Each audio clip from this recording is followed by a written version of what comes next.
These are the 5 moves that you never want to lose. Hey there, my name's Coach Tyler from WeShape, where our goal is to teach you how to move your body better so that you feel better in your body. Today I wanted to show you 5 different movements that you never want to lose. And if you've already lost the ability to do these movements, I'm going to show you a few steps that you can use beforehand to lead up to being able to do them again. All right, and these are really important because they represent fundamental movements of the human body that allow you to live your life in a way that feels easy and doesn't cause a lot of pain. So practice these moves frequently, at least every single week, and your body will be able to do the things you want to for as long as possible. Let's dive into move number 1. Okay, move number 1 is a move called the sit to stand. Now, in other gym circles, you might have heard somebody call this the squat, but this is fundamentally the most important movement that you can have and that you should maintain for as long as possible. And it shouldn't just be a movement that you kind of grind your way through with aches and pains and injuries. Instead, it should be something that feels nice and fluid and smooth. So as you practice the sit to stand, to make sure that you're doing it with good form, follow along to these cues. First, make sure that your knees are pointing the same direction as your toes. One of the most common reasons people hurt themselves in this is because their knees cave in as they stand up. That means you have weak hip rotators. So when you stand up, try to wipe your toes to the outside like this, turning your toes outward, and push your knees outward at the same time. By doing this, you'll activate those muscles in the hips and you'll make sure the knees are going the same direction as your toes. Next, a lot of people put their weight all the way up on the front of their feet and they bring their knees in front of their toes like this. Now, if you're really strong and you have healthy knees, then this is fine. But for most people, this is gonna cause a lot more knee pain because you're emphasizing the knee joint rather than the hips. So instead of bringing your weight up on your toes, put the weight mostly on your heels and instead bow forward from the hips, press into the heels, and extend the hips, imagining you're almost pushing your hips forward rather than trying to imagine that you're lifting your head towards the sky. The final thing is, as you bow forward, make sure you don't round your back like this, because if you round your back and then jerk your way up to this position, you could end up hurting the discs in your spine, causing lower back pain, SI joint pain, etc. Now, if this move still feels way too hard for you, let me show you a step backwards to help you work your way up to it. If you're completely unable to stand up without pain or without a ton of support, then the best move to start with is called the seated heel push. So you'll maintain the same position as before, but what you'll do is place the weight on your heels, lift your toes towards your nose, and then all you're gonna do from there is drive your heels into the ground, squeeze your legs, see if you can feel your glute muscles squeezing too, almost like you're extending your hips like this. Hold for a few seconds, and then relax. And just press the heels down, hold for a few seconds, and then just relax. And you can repeat this for 10 or so times with the goal of trying to build a better mind-muscle connection to all the muscles of the legs and start conditioning those muscles to be able to support your body weight as you stand up again. So that's a beginner step that you can do if you can't even stand up from a chair right now. Now, another step you can do is this. You can place your hands on top of your knees or on top of your thighs, or if you have something around you, you can grab that for support as well. And what you'll do is shift your weight forward, again with a flat back, drive into the heels, and this time you're gonna push your hands into your knees to get into the start position. And you can walk your hands up your thighs like this as you stand up tall, and on the way down, using your hands for support and going as slow as you can, making sure you follow those cues for good form that I highlighted above. Practicing this supported sit to stand every time you stand up from a chair, every time you sit down, will help you build the strength that you need to be able to do the sit to stand again. So practice these movements ideally every single day. Try to be more mindful about how you move in your daily life and make sure you keep the sit to stand for as long as possible that you can do things in your daily life like standing up in a way that feels good. Now let's move to move number 2.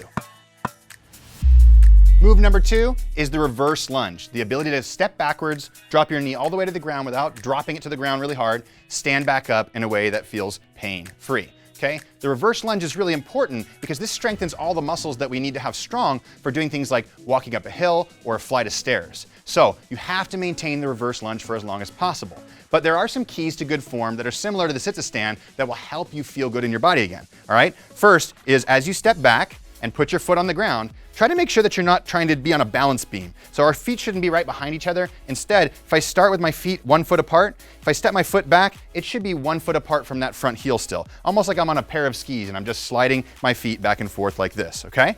Next, As we step our foot back, I want you to still think about maintaining the majority of the pressure on the front heel.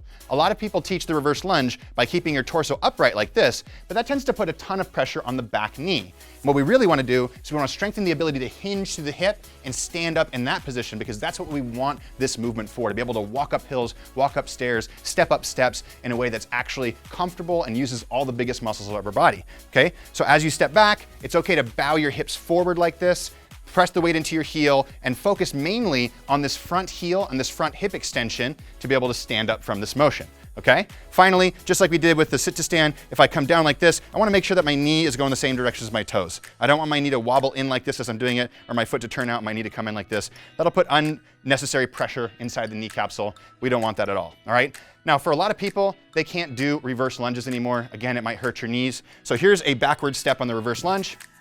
Is taking a chair in front of you like this, holding onto that chair for support, standing right next to it, putting your hands right here, shifting the weight to this heel, right? Stepping backwards and using this chair to help you come down and help you come back up, okay? So this is a supported reverse lunge that we're doing nice and slow.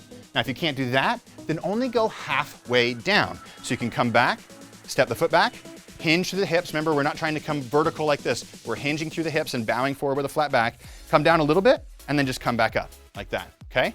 And if we still can't do this, then guess what? We can just come backwards with a straight leg and go like a quarter of a reverse lunge. So coming back, this back leg stays almost fully straight, and we stand back up. We're starting to build that feeling of what it feels like to help train our hip extension unilaterally, so focusing on one side at a time. All right, so practice these steps on the reverse lunge, ideally, again, every single day. And what it'll do is strengthen that reverse lunge, and you'll be able to do things like go up hills, stairs, etc., in a way that feels good and that's pain-free. Now let's move to move number 3. Move number 3 is the plank. Now the plank is essential because it's teaching you how to hold your entire body in a rigid position, which means you have to have a nice, strong core. Now, a few things that people do wrong in the plank are this. One, they push their hands up like this, using their shoulders and their traps to maintain the position. Now, this is gonna remove the tension from your core and increase the tension in your neck and your shoulders. So instead of pushing your hands up, you wanna think about almost dragging your hands backwards like this. They won't actually move, but you wanna generate tension in the lats and the serratus. That's gonna help activate the core significantly more. So in this position, instead of pushing the fingertips up, pull them down towards you. That subtle change will make this move significantly harder and work your core a lot more and protect your lower back as well. Now, the second thing that a lot of people do is this. They tend to drop their hips down like this. Now, this puts undue pressure on the lower back. We don't want to do that, so we always want to make sure that our ankles, hips, and shoulders are in one straight line. Now, another thing people do is this. They stick the butt up and back as they're doing the plank. Again, this is going to put pressure on the spine. We don't want to do that either, so squeeze the glutes and rotate the pelvis. So butt doesn't stick out, squeeze the glutes and rotate the pelvis as we hold the plank the entire time. Now, once you fix your plank, you might find it actually feels a lot harder. So a lot of people can't maintain this plank position. But I have some easy steps that you can take to make the plank significantly easier. It starts with having that chair right in front of you and doing what's called a low chair plank. This time you're gonna grab onto the edge of the chair, turn your fingertips to the outside. This tends to make it take a little bit of pressure off of your wrists. Then come up to the plank position and hold it like this, following along to those cues that we just went over.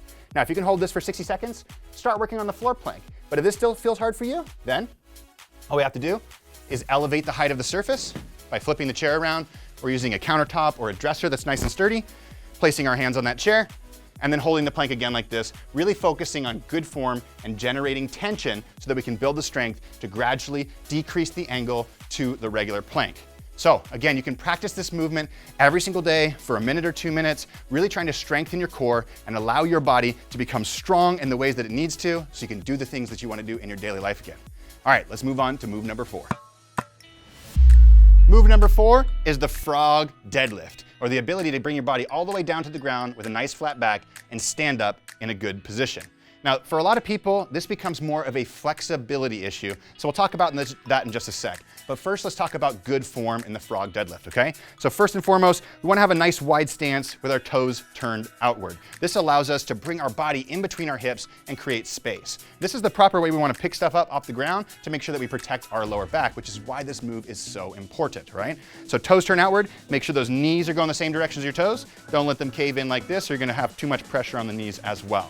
From there, weight goes on the heels, and we initiate the movement by pushing the butt back first. we're not reaching down to the ground and pushing the knees forward. We're pushing the butt back and hinging through the hips, loading the glutes and the hamstrings, okay?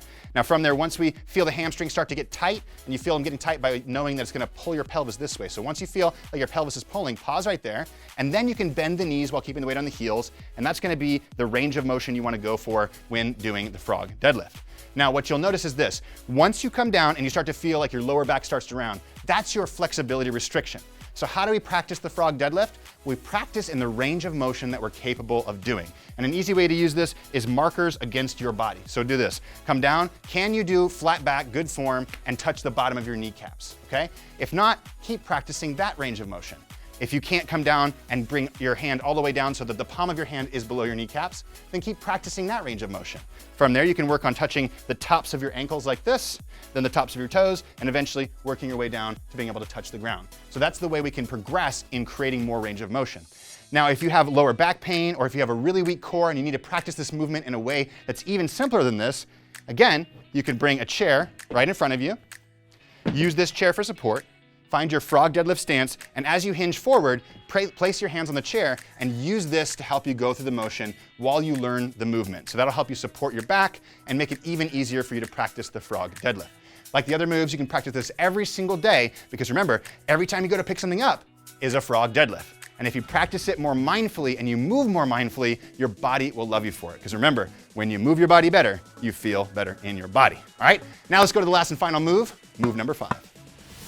The last move is the tabletop. And this is fantastic for maintaining shoulder flexibility, improving posture, and strengthening your glutes and your entire posterior chain, all the muscles of your back at the same time. Now, a lot of people can't even begin to lift their hips all the way up, but that's okay. Just like the frog deadlift, a lot of times people's flexibility restrictions don't allow them to do this, so you can practice by going 1/2 and 3/4 ranges of motion like this. So to start out with, what you're gonna do is lift your toes towards your nose, drive into your heels, pull the shoulder blades back and down, and make sure the shoulders stay away from the ears. Don't shrug them up like this, okay? Then drive your heels on the ground, almost like you're doing a hamstring curl. So you're trying to curl your hamstrings towards you, and lift your hips up, and you might only get to here. Hold this position for 30 to 60 seconds, and every time you practice this move, think about trying to get a little bit higher, a little bit higher, a little bit higher, a little bit higher, all the way until your knees, hips, and shoulders are in one nice flat line. That's gonna help you gain more flexibility as you gain strength at the same time. Now, if this movement's too hard for you, you can't even begin to lift your hips up and put pressure on your hands like this, well then here's an easier version for you that will be a little bit simpler and make your body feel a lot better. Take your chair, put it behind you like this. You can sit down in the chair, and this time, place your hands to the outside of the chair. Same thing, curl your heels towards your butt, and just lift your body off the ground and try to curl the heels up as much as possible. Again, you might only be here. You might just lift your butt up, hold for a few seconds, and then rest. Lift your butt up, drop the shoulders back, pull them back. We're really trying to strengthen this muscles that improve your posture as we do this. And hold that for a few seconds and then come back down like this. As you build more strength over time, you'll be able to hold this for longer periods of time. And then once you feel like you've got more flexibility and you're able to lift your hips almost all the way up, then you can move it back down to the ground and start practicing the tabletop that way. This move is so important if you want to have good posture and maintain healthy shoulders. So like the other ones, practice it every single day, be mindful of how you move, and your body will love you for it. All right, there you have it, the 5 moves you never want to lose. Please practice these every single day, and they're going to make your body feel amazing. Now, if you want your body to feel even more amazing, you can try these beginner stretches right here. Otherwise, if you want to try WeShape, where we give you recovery routines and follow along workouts that will help you feel amazing in your body, well, click the link below.